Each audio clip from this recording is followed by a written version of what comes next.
Okay. Well, we are early today, which is great, and it's a beautiful day, and I have a lot to say.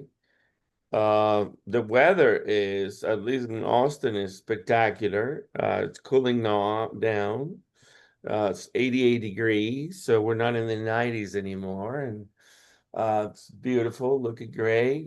Clear skies weekend ahead of us. Today is slightly cloudy. I have been traveling some. Was in Milwaukee, Wisconsin earlier this week, and that was fabulous. Um, and I'm sorry, last week, and it was great. A lot of feedback from that trip. In the meantime, we have been having lots of conversations about what's going on in the U.S. with innovation. And clearly, the data center world continues to explode. Um, Lots of deals being made um, that are very relevant. I don't know if I think we talked about it maybe a little bit last week, but Larry Ellison has acquired CBS, Paramount, and TikTok. And that makes it interesting on what's happening with the news world and the content world. Um, and There's a lot of stuff going on, obviously, with deals being made between NVIDIA and many others. A&D announced a new big deal with OpenAI. Uh, and OpenAI is actually buying chips and making their own data centers, no longer working with third-party companies. Lots of stuff happening on the auto space. Tesla announced a new Model 2 for $10,000. The interesting thing about that, gentlemen, is that Tesla is making $6,500 on a $10,000 car. It only costs them $3,500 to make the Model 2.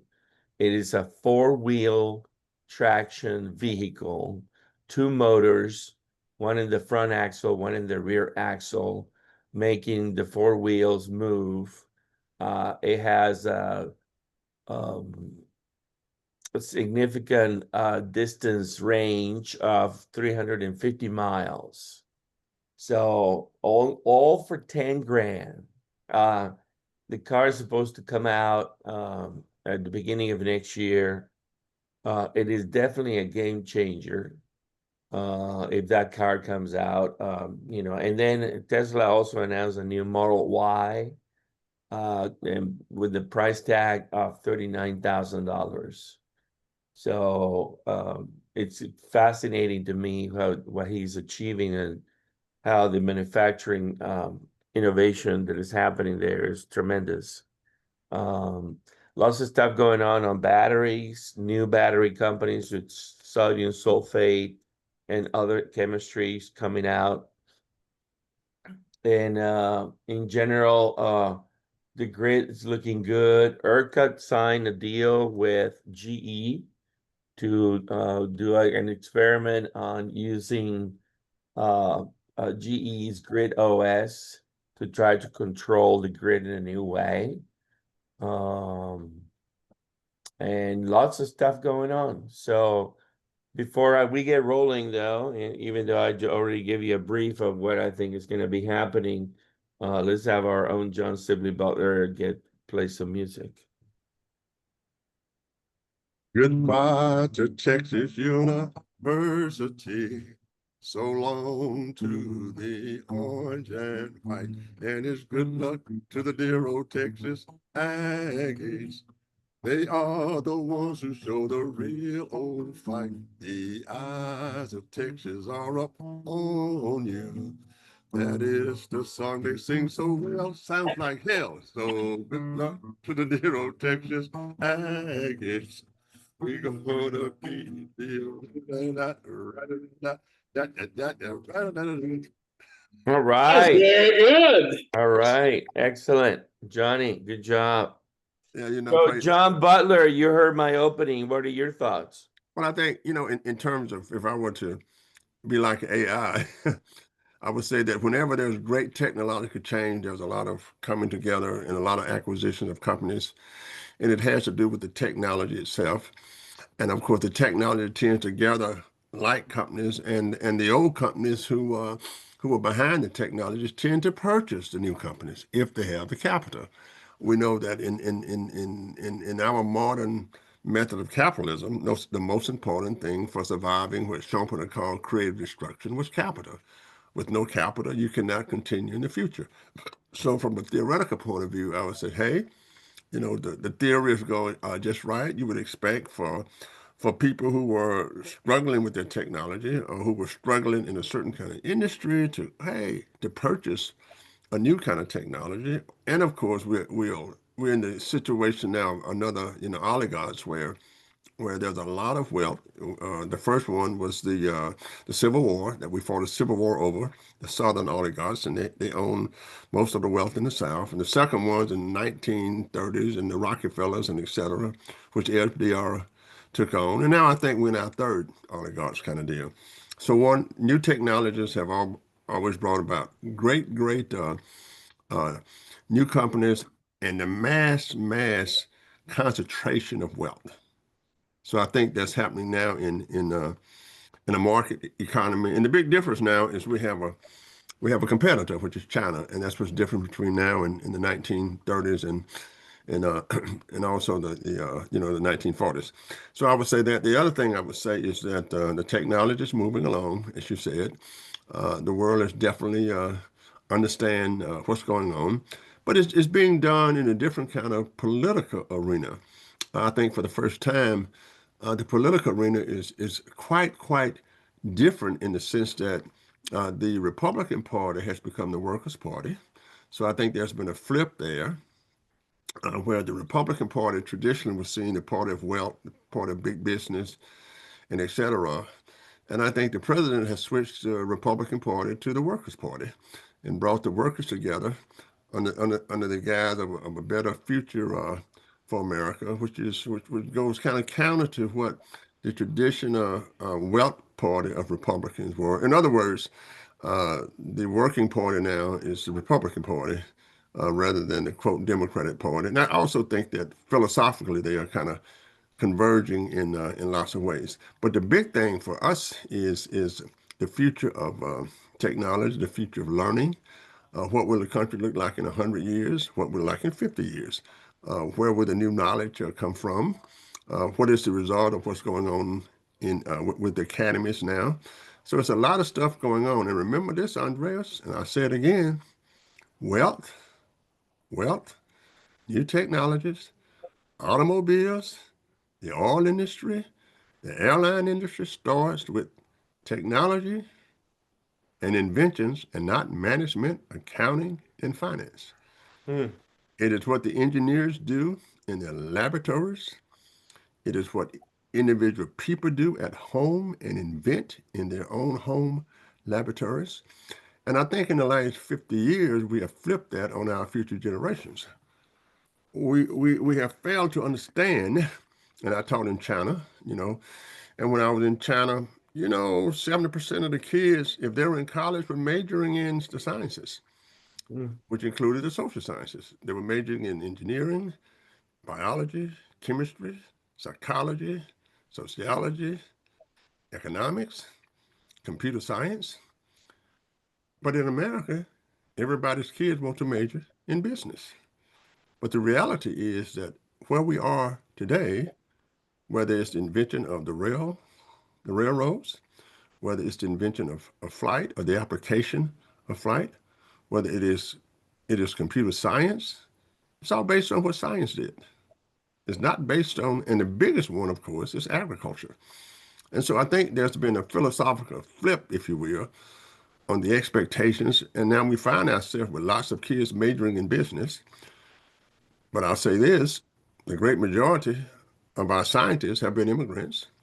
Uh, you know, uh, in our universities. And, I just left the University of Texas 2 years ago. And you got PhD programs. You look at the professors we were hiring.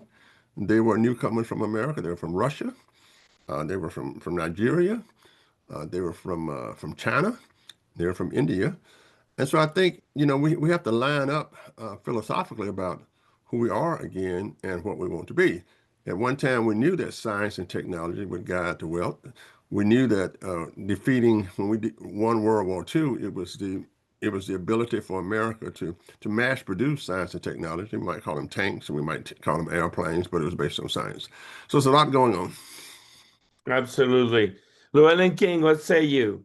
Well, like you, I've been traveling mostly to Europe. I've had three condensed trips in short order, first to London, then to Paris, and then to Spain, all of them for conferences, one on media in London, one on the future of Europe in Paris, and one on IT in Spain. And it's a different world out there. The isolation of America gets more apparent all the time. I direct you to a wonderful piece in The Economist magazine, which points to a future where America loses its place because it's cut off the flow of talent, which has always propelled us forward. And we're looking probably at a rather arid future if we don't have the flow of students to this country. It points out very tellingly, I think, that of the Magnificent Seven, the four dominant tech companies, that four of them, the CEOs were not born in the US.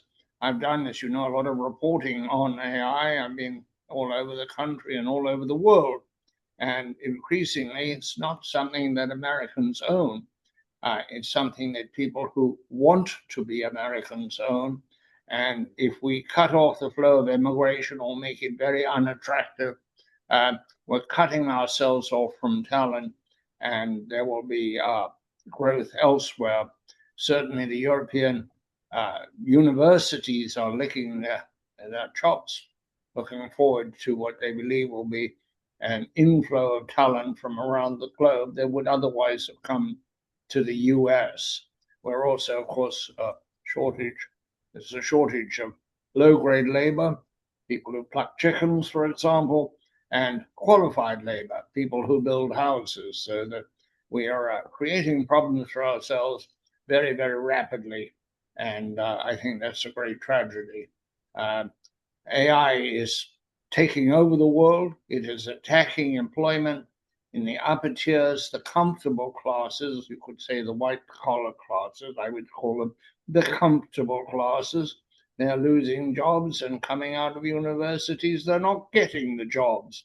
So there's a huge realignment of labor necessary, and a big rethink on what we're going to do about migration. If we don't have migrants, we will not have anybody to pay for a graying America. A lot more people beginning to look like me than young people. It's a critical time, and it's going to really depend on some very wise decisions, and they're going to have to be taken rather swiftly, or the damage will be quite permanent, and it might take not a generation, but several generations to repair it. A very Absolutely. critical moment. I think we're at the edge of a precipice and we could fall off it. That's what I believe. Well said, well said. Before I introduce our guest, who will have a lot to say about many topics, just remind you guys also important data. Accenture announced a layoff of 11,000 employees, and white-collar jobs are definitely at risk, especially MBA students are getting wiped out by AI, no longer needed in many companies. And the research model seems to be broken. And there are many elements of that. And with that said, let me introduce our guest, Dr. Jorge Vanegas, Dean Emeritus and Professor at the Department of Architecture and the College of Architecture at Texas A&M University. He will be with us for the hour. He actually runs the Texas A&M Institute for Sustainable Communities, which is the university's focal point for interdisciplinary sustainable community research, engagement, and high impact service learning, covering many, many, many disciplines. Jorge is a wealth of knowledge of what's going on at A&M, what's going on in the country, and what the type of research that is getting impacted and leveraging quantum and Internet of Things and autonomous technologies and many, many, many more. Jorge, welcome to the program. It is a pleasure being here and quite an honor to be surrounded by all of you. And I'm ready to go. Well, Jorge, tell us real quick about your role at A&M and what your key focus is short term, and we'll go from there. So I've had a very diverse career. I'm originally from Colombia, so I'm one of those immigrants that came here. I came here in '83, and I have been going on for continuous. I've had milestones along the way where my first encounter, I'm an architect from Colombia, but I came here to do civil engineering and construction management, which was an interesting awakening. I was bilingual and bicultural, so I'm a total proponent of not having just one language. And what has helped me is understand that I grew up bilingual and bicultural, pledging allegiance to the flag of the United States of America in the middle of Colombia. So that's part of what I see and that has shaped my career. I have a slide that I show in many of my presentations that says we live in one world. We haven't colonized Mars yet. One world with one race, the human race, with one life, regardless of your religious thinking, and one future that is the result of all of us and what we do together or not together. So with that as a starting point, I cannot define myself in any compartment that is disciplinary. Yes, I have been attached to assistant associate and full professor and dean emeritus, but I think that listening to all of you, I think that one thing that has been eroding very fast is the fact that I see a new, nobody mentioned the new generation that we're getting into the universities. I understand the oligarchs. I understand all of this. We have 8 billion people. Not everybody's rich. We have all kinds of issues that no matter how much you throw technology, I don't think technology alone is the answer, but it's an integral part of the solution. So I don't see the world in normalized, and that has always been my case. I can give a talk on the spot, and I am going to highlight some of the important things. Well, first of all, I stopped teaching in 1996. Long story.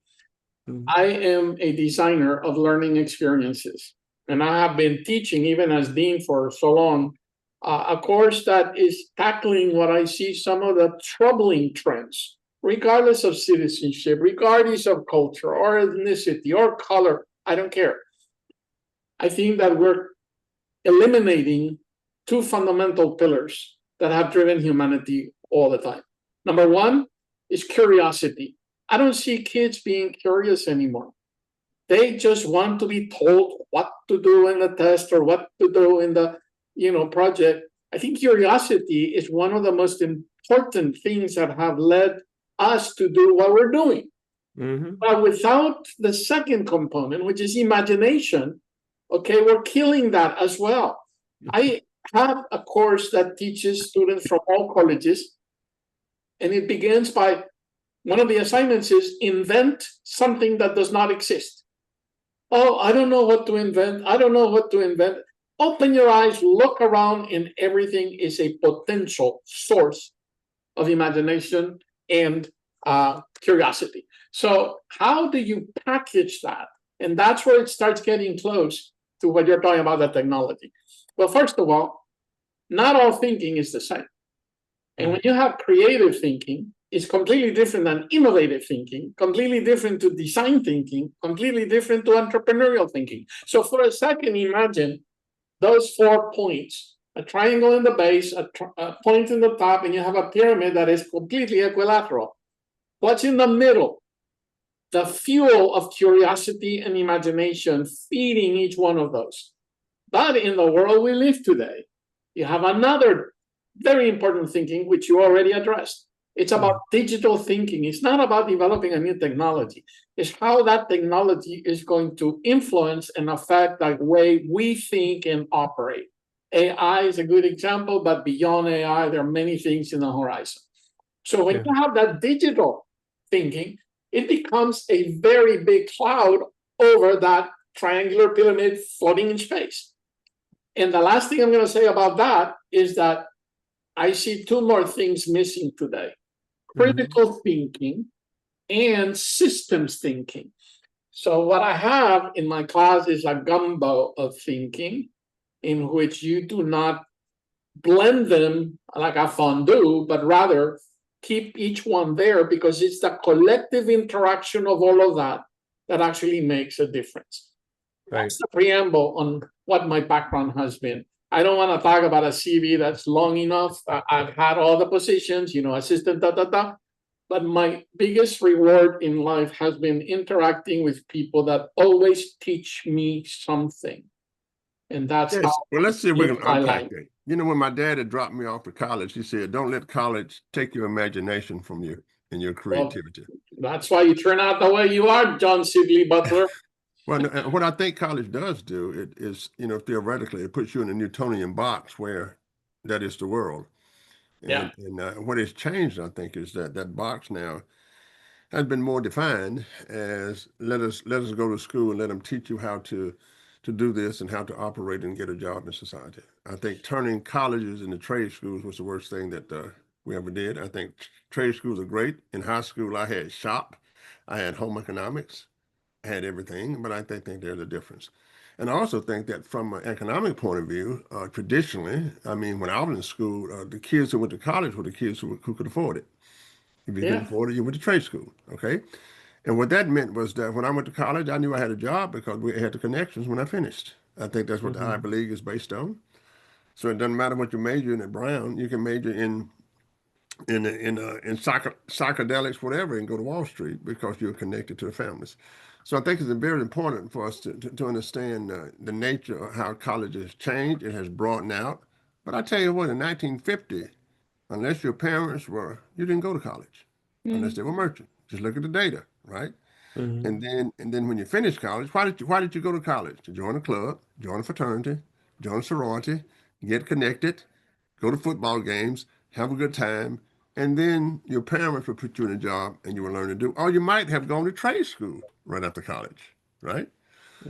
So I think the other thing is that there's differences in thinking, and I've said before, right now we are in a sociological retraining of the human mind based on this. Okay?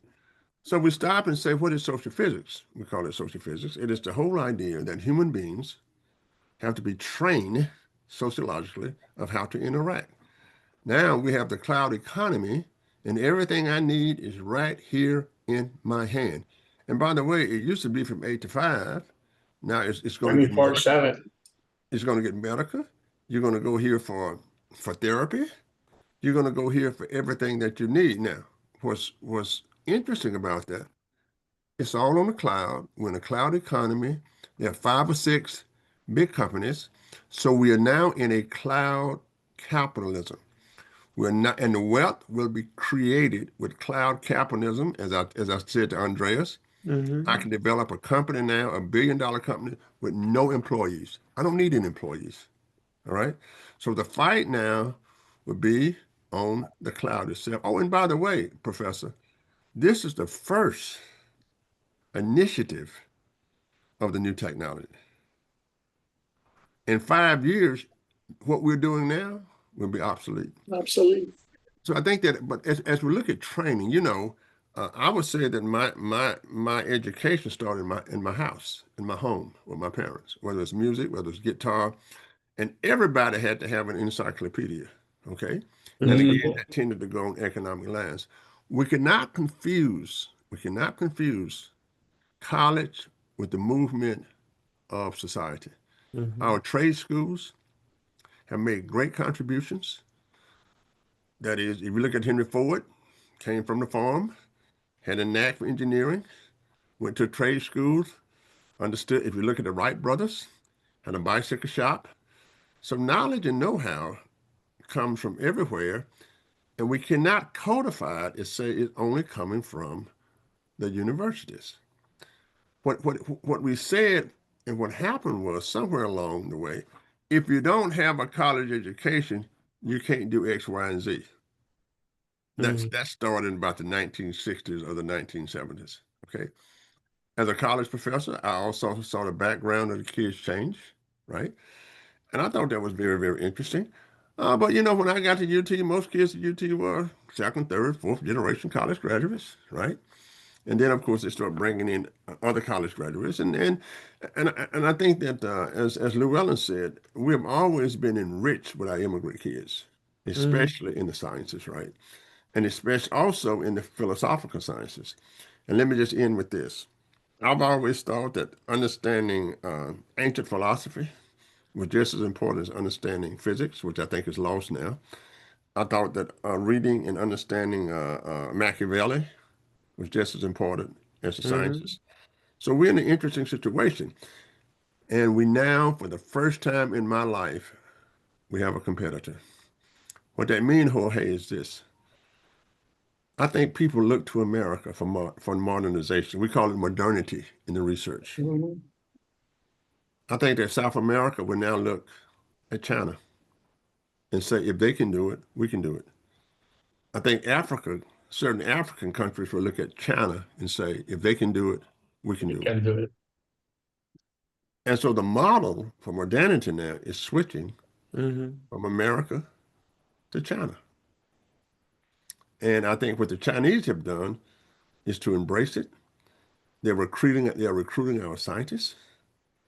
They're recruiting like the best and brightest to Chinese schools. But the big thing is, how can the model for years and years and years of modernity for the next generation, where everybody switch from America to China? The problem is, Jorge, if you're not Chinese, you can't land in China and create a company like you can in America. Right. So I can have a Nigerian person come here, like the guy from Houston, and create $1 billion company. He's from Nigeria. Can't do that in China. There's certain freedom that is very, very precious to America that nobody else has on earth, period. And that is the Constitution of the United States, which because it has been, of course, kind of changed over the years. It was changed after slavery to include Africans. It has changed to include the right for all women to vote. But again, there's nothing like the Constitution for individual liberty. And that's what we have to protect. We have to say we are a country of laws. We have to say that the president is not a dictator. And that's what we have to do. The most precious thing we have is the Constitution of the United States. So, Jorge, real quick, what kind of projects are you working on that are relevant to what we're discussing? Well, a couple of things. When you have an institute that focuses on sustainable communities, you have to understand that I was very heavily influenced by what brought me to Texas A&M. A lot of people don't realize, but Texas A&M is responsible for the colonias along the border with Mexico. When I came here, the fact that I spoke English and Spanish and I was bicultural was an opportunity to lead that program that was launched by the legislation in 1991. When I came here, we had 19 community centers, and when I left the program, it's still going on, it was up to 43. So I learned a very important thing that I think ties with what John just said.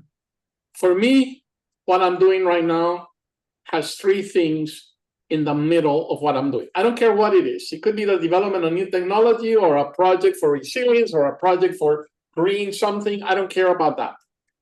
I care about people. So remember my slide about one life, one people, and everything. There is a corollary. The world right now is not united. The polarization of America is not there. I mean, it's completely there. So we're not united. Mhm. So I have been looking, and it drove my career since I came to A&M, on three things that nobody can argue. I had yet to find somebody that would contradict me on the following. And I can ask you, Andres and John and Llewellyn, do you want quality of life? Yes. Do you want to be ill, hungry, poor, whatever it is? No, everybody wants some level of quality of life. Now, it's not the same for everyone. Mhm. Dark life is not the same as a person that has nothing, but they are alive still. So that's number one. Where Mhm. do you spend time? Behind you, Andres, you have a picture of Austin. That's the built environment, but right now you're showing us something that coexists with the greeny part and the water part, the blue and green. That's the natural environment. And guess what? You already mentioned this, John. We live in three environments. So you want quality of life in the built, in the natural, and in the virtual environment. So the third piece is very simple. We are too fond of our nouns. Okay? This is a noun, a cell phone. But what that noun enables as verbs is where we need to focus. So my institute has been focusing on a framework that actually delivers quality, or is intended to deliver quality of life, quality of place in a natural built and virtual environment, and quality of what people do in a place, human endeavors in the social environment. Those are the fundamental ones. So the Institute has a framework that can be applied anywhere. A&M has an office in every single county except 4. So there are 250 offices of agricultural extension. So the point is that using that model combined with what I do in the colonias, you can have a tremendous impact on the word community. That's Houston is a quilt of communities. Austin is a quilt of communities. You live outside Austin, that's another community. So for me, the unifying word is community made up of people that live on 3 environments and do a lot of things. What they do in Africa is different than what they do in Peru. What they do in China is very different than what they do in the Middle East. That's just the reality of life. So with that, the framework is very simple. I am in academia, but I see the problems in academia. And we have 7 sacred cows in academia that keeps us where we are. We don't question what we teach and what we research. We just have our research agendas and our curriculums. And you continue asking that, why are we teaching and why are we researching what we're doing? I have yet to find someone that can articulate it in a way that encompasses the whole institution. But then the second thing is, if there's a yes, what is it that we're teaching and what is it that we're researching? That's a very important answer. Yes, the reason why we're doing it, but then what we're doing. And then you come the other 4, and that is, once you know what, you have to know how. With that, after how, you need the with what, the resources and the elements. And then after that, you need the who and the when and the where.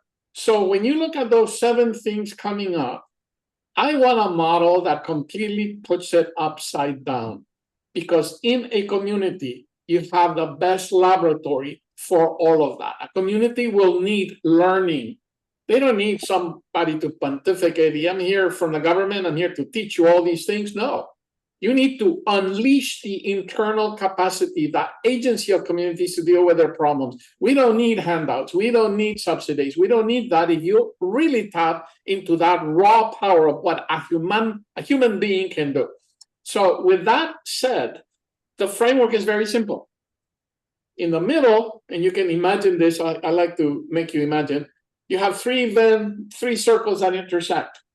Behind it is a globe that circles the planet Earth. 1 circle is quality of life, 1 circle is quality of place, 1 circle is quality of human endeavor, and they all intersect in those 4 environments: natural, built, virtual, and social. What happens with nature? Nature moves and you have earthquakes. Nature blows and you have hurricanes. Nature blows, everything. So we have not natural disasters, but disasters caused by natural phenomena. And on top of that, the disasters caused by human beings. Negligence, ignorance, and intent, okay? Terrorism is intentional. Celebration of gender parties with explosive devices in the middle of a drought-driven California can spark wildfires all over the place. Or, colored waterfalls in Brazil. All kinds of things are there. So how do you protect those circles in the middle? Now imagine the old time, castles with walls. So for me, it's about sustainability. I spell it with a capital A because it's the ability to sustain what? The different dimensions that we want. You cannot have what you really want to achieve without livability, without resilience, without intelligence in terms of intelligent technologies, but also cognitive communities. You can have a feedback, but if you don't do anything about it, you just collect data, it doesn't mean anything. So you have that as well. And one of the things that I really like to do is that what drives the world in different scales is prosperity. Everybody wants some level of prosperity adapted to their reality. And the last thing is I come from a background of AEC, architecture, engineering, and construction. So you cannot do anything without facilities and infrastructure. And that is a model that is still ripe for innovation. AI is changing a lot of things, not only AI, 3D printing, all kinds of things are affecting that. So I'm going to end by just saying the following. I think that what we're trying to do in there is build on the 3 pillars of what I call the academic mission. It's about high impact, use inspired and engaged research, the whole high impact service learning and teaching, and the whole high impact societal engagement. If we are not engaging with society, we're leaving how many billion people away. So when you just look at an audience of who support your ideas, we're missing the boat. So with that, the 3 foundations of what I'm trying to do all tie with what I'm going to say. You need a collaboratory of pluridisciplinary, multi-institutional, and international collaboration. A collaboratory is a formal form of organization. But in today's world, it's not enough to just bring people together. You need to give them the tools. So the technologies that I have been looking at is how can you bring together cyber infrastructure to support everything that anybody wants to do in that collaboratory. I participated in a meeting of the OAS, and they adopted this model for a collaboratory for resilience in the Caribbean to respond to natural phenomena that causes hurricanes and all of that.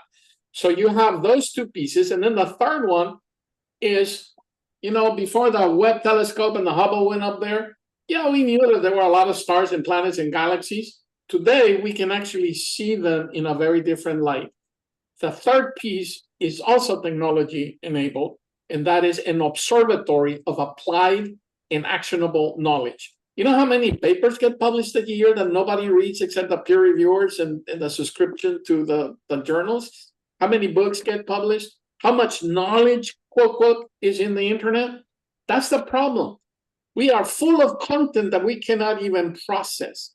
And there's a whole continuum from data that becomes information, that becomes knowledge, that applied becomes experience, that applied enough is going to give you intelligence, and that intelligence ends up in wisdom. We're missing that continuum.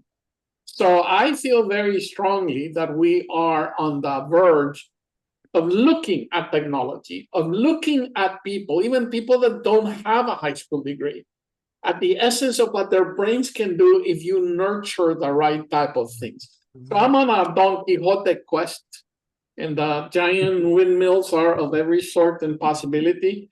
But the tying thing over here are those words that I talk about, the different types of thinking, ending up with digital thinking. That's the way I translate technology.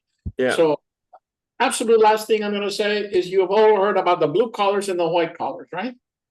Blue collars are brawn. Their bodies, they work with the hands, the manly people that we don't have working in our factories or our fields. But that used to be one model. And then you have the white collar workers, the ones that work in an office and blah, blah, blah. Well, technology has updated that. Technology is in the middle, creating a third kind called the silver collars. When you have technology enabling the brawn, we have people looking at exoskeletons. We're looking at people, being able to lift the whole thing with just a little thing that causes a drone to lift, all kinds of things. And then the white collars are also enabled by technology, and that is the brain.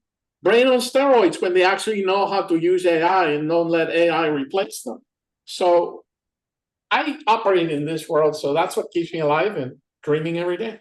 Llewellyn King, chime in. Yes, I'd like to know, Jorge, what what is your definition of critical thinking?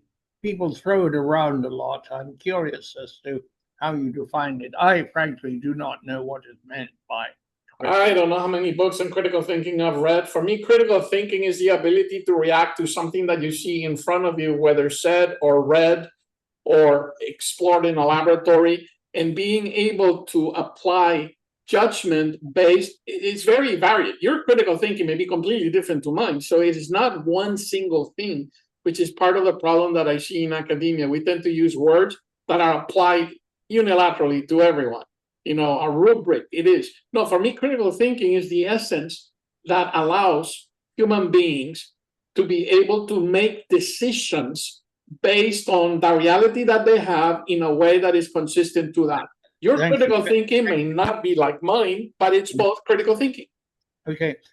You said that there was a lack of curiosity. This may be because we have too many machines doing too much for us. And that's an interesting phenomenon. I grew up in Africa, and if Africans knew the Western way of telling the time, they always knew the time. I knew the time because I didn't have a watch, and I didn't have a watch till my father died and he left me his. I started wearing it, and then I couldn't tell the time anymore.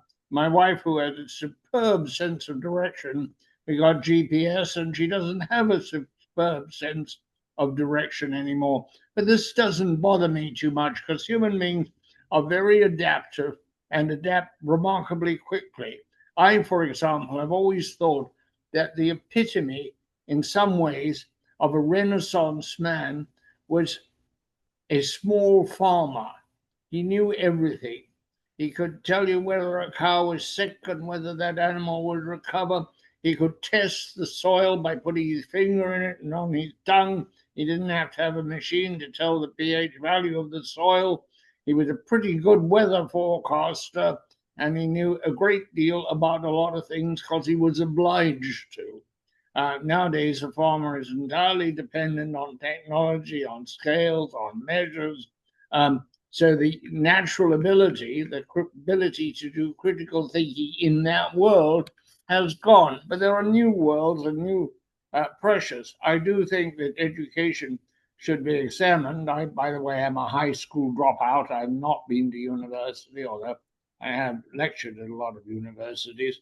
And I wonder how much that damages people, this pre-established curriculum, this set of values that you were talking about. And I was very encouraged to hear you talking about it. In my work on AI, I find when I'm talking to particular types of university professors, they derive their vision of AI from their experience in computing. When I'm talking to some of the people at the conference I just came from, for example, who are less tied to the past and more looking into the present and the future, they see a very different world of AI with amazing flexibility and agents and how they interact and how the neural networks are interacting, and they are able to leave the past behind. I'm trying in my small way to drag the journalism business, and I use the word journalism advisedly, not newspapering, not broadcasting, because our commodity, which is essential, most of what most people know, they learn from a journalist. You know there's a war in Gaza because of journalists. You know there's a war in, you know there's a thing called AI because of journalists. So the commodity is indispensable. Society cannot exist. So we've got to stop thinking about the delivery mechanism, which might be paper, which might be microphones and broadcasting. How do we get this commodity out and sold and a business model healthy enough to do the work? Because it's fairly expensive to send reporters around the world, to have bureaus in foreign capitals is expensive. But this is just an example of people are very tethered to the past.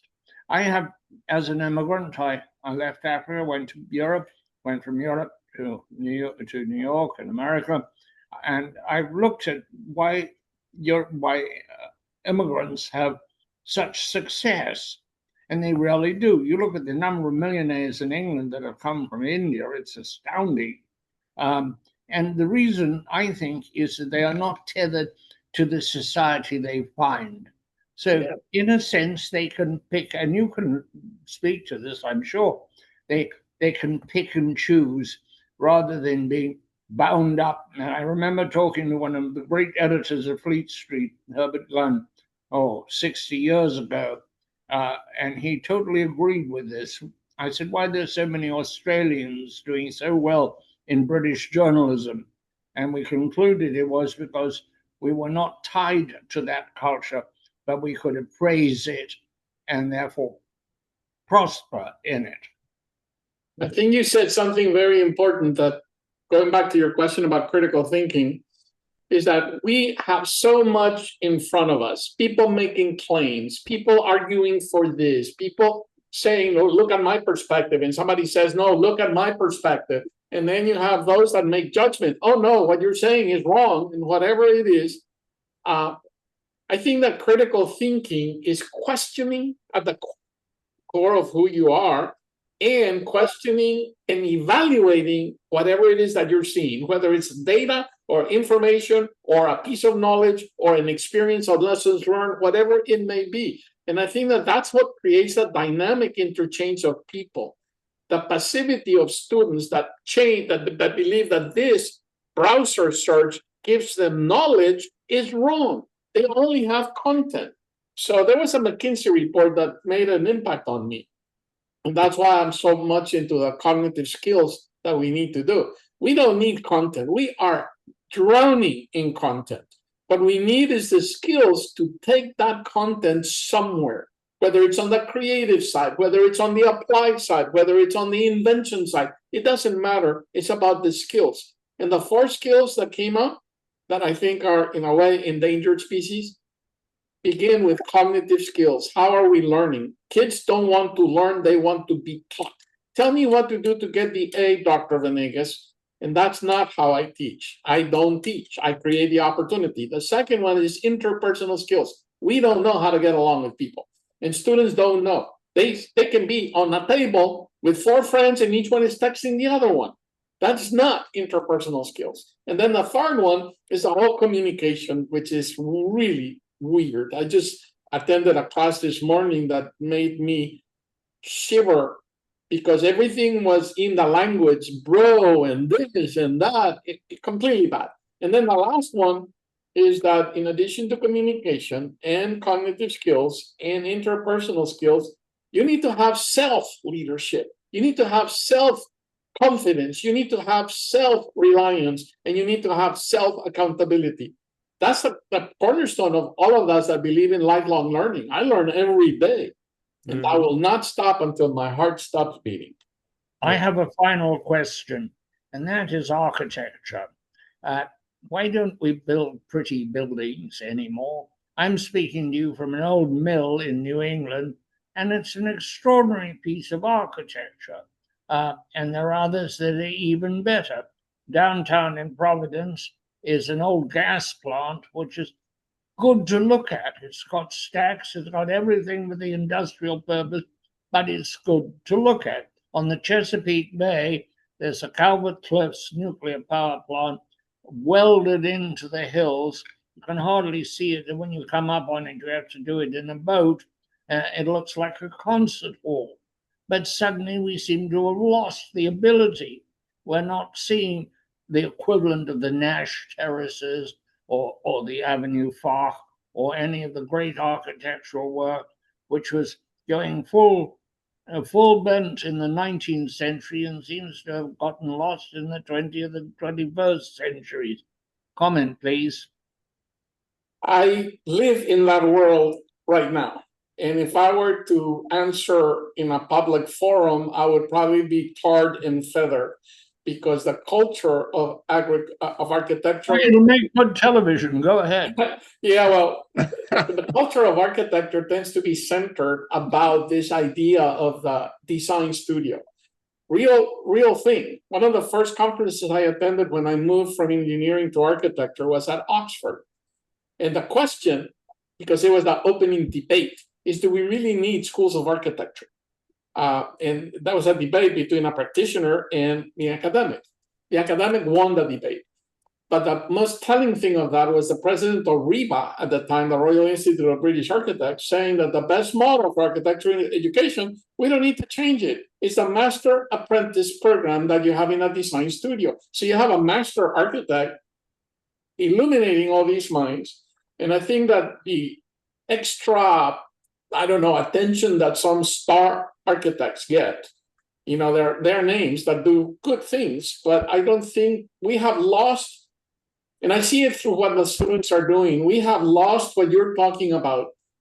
Architecture that talks to people, architecture that means something to people, to these things that are blobs of 3D printing now that they have a 3D printer on every, you know, studio desk.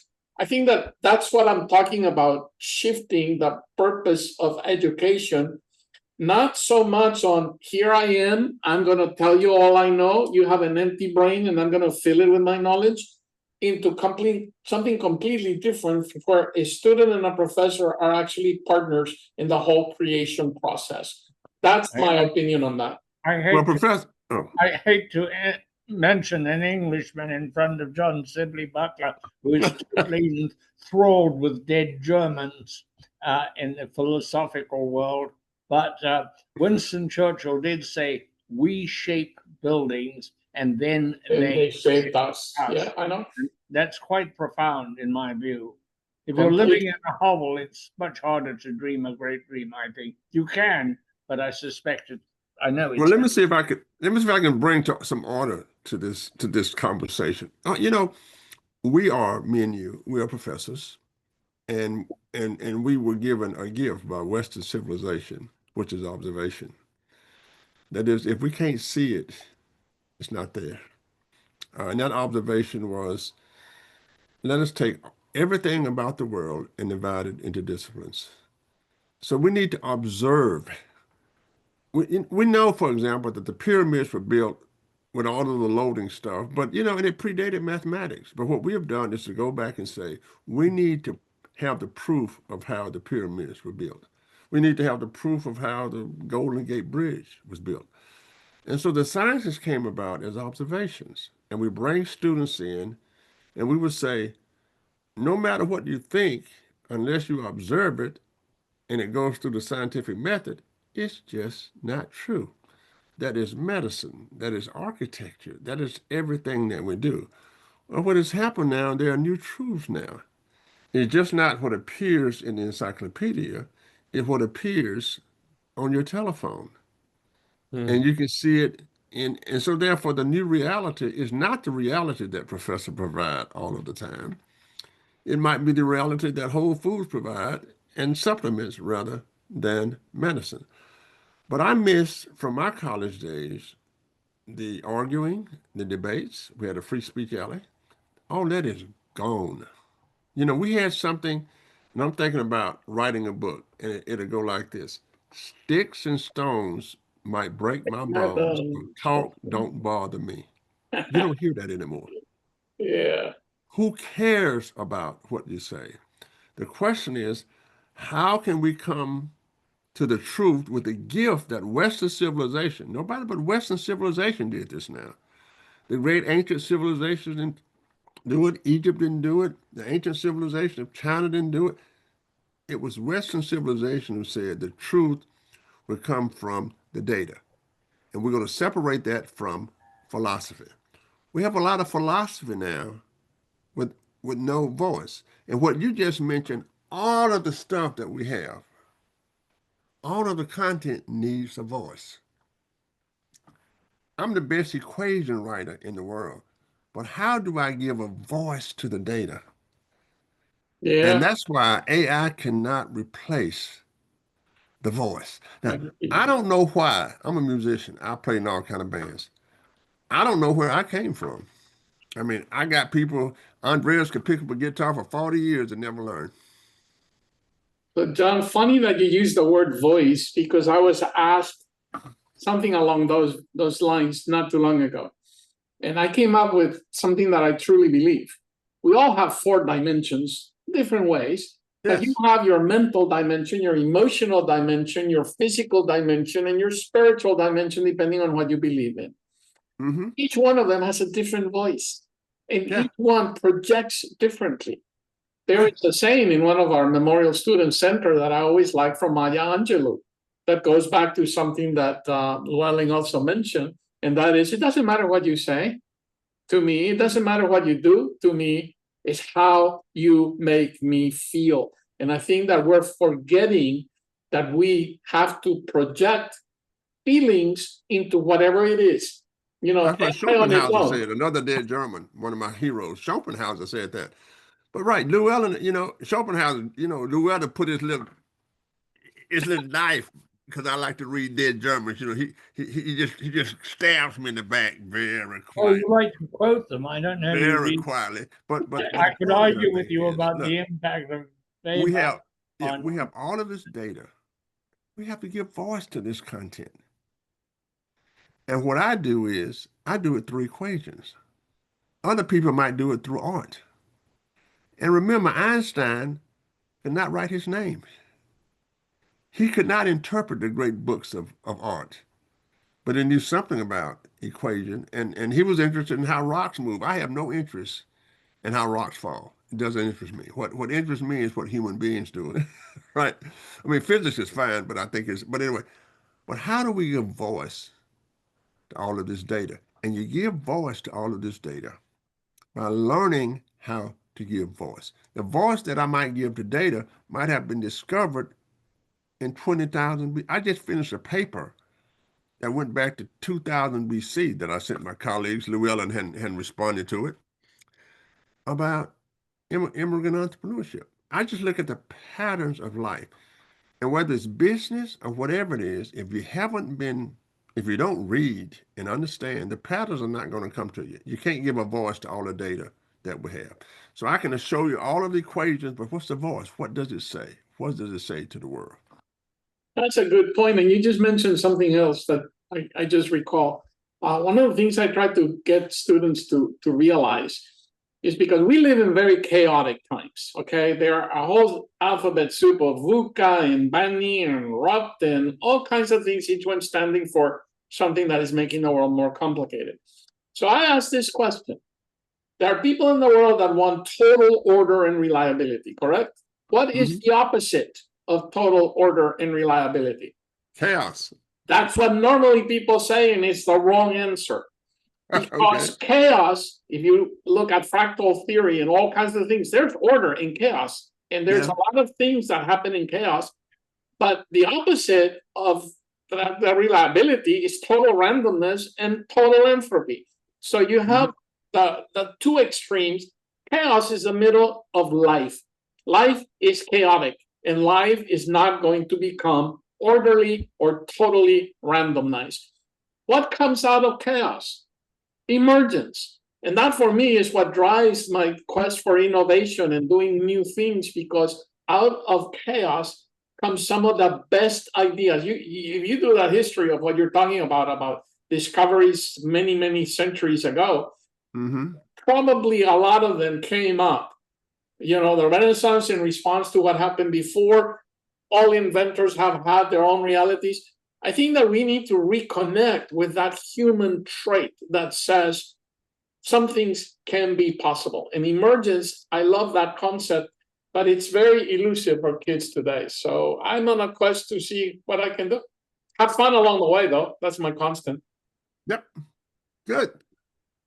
Yep. Well, gentlemen, you've been very, very deep on your philosophy. I concur with everything you're saying, and I wonder if we should have a follow-up since we're running out of time. But Dr. Vanegas, real quick, what is your thoughts of the future of research?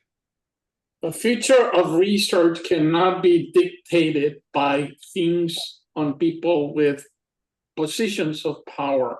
Research, for me, is an innate quality that we all have, that we need to nurture, foster, and maintain. You cannot create research agendas, can only research this. You have to research this, this, and this. We need that freedom to actually pursue whatever that data is telling us, whatever the voice of that data, but it's also the information that's out there and the knowledge and everything. I believe that without research, we are doomed. We need to constantly, research is what replenishes our, I don't know, our trove of knowledge in our brains. It's what advances things. And that's why you have the two, fundamental research and applied research. And there's a whole intermediate middle into that. Choose your research. Anything will contribute to moving ahead in the world in which we live. I am a full supporter of research, but don't talk about the research enterprise. Don't talk about research funding. Don't talk about this research not here. No, I'm talking about the purity of what research has done for humanity from its cave days. Mhm. And that is what Western civilization gave us. Yeah. That's the truth. Gentlemen, final Some thoughts. dead Germans were there too, Llewellyn, in that Western civilization. No, but while Weber thought that the Protestant ethic was conquering the world, the British actually were doing it. I see that you read my piece. Oh, yeah, of course I read it. You sent it to me. I'm a great admirer of yours. Oh, It's thank you. Did you Gentlemen, record final that, thought. Andres? From Clip that. time He to just said time, he's I a great have to admirer. read. Can you clip that and let's Google it. Let's put it on. I'm shocked. No, I read it right away. Jorge, very interesting to talk to you, and thank you Thank so much you. It's an honor to meet you all here in this for being forum. with us. And I'm working on Dr. Butler, and next time you speak to him, he may have absorbed some of my thinking and will be able to express a more coherent point of view. Thank you. I'm deeply honored, and I am very glad to have contributed in some way to the conversation. Oh, no, you've been I'll wonderful. call you, Thank Jorge. Good to talk to you. Great, great. Gentlemen, thank you. Jorge, we'll follow up. We'll keep in touch. Yeah, we're not live that far away. Don't forget. Yep. Johnny, take us away. I've been down this road before. I remember every tree, every single blade of grass has a special meaning for me. I've been everywhere, in every hotel room, in every song I ever sang, on a guitar out of tune. And I remember everything, things I can't forget. Butterflies in swimming pools that flew right through the net. And I remember every night, the ocean eyes of blue. How I miss you in the morning light, like the roses miss the dew. Woo! Bravo, bravo, Johnny. Thank you. Thank you to John Prime, one of my favorites. Thank you. Everybody, have a great week. Yeah. Thank to you all. Llewellyn, you take care. Your national treasure. Take care. You're very kind. Thank you very much, Yes, Johnny. sir. All right, Jorge. All right. Thank you. I want to talk Anytime. about Faber because I've always disagreed with him. Bye-bye. Bye now. Bye. Bye-bye.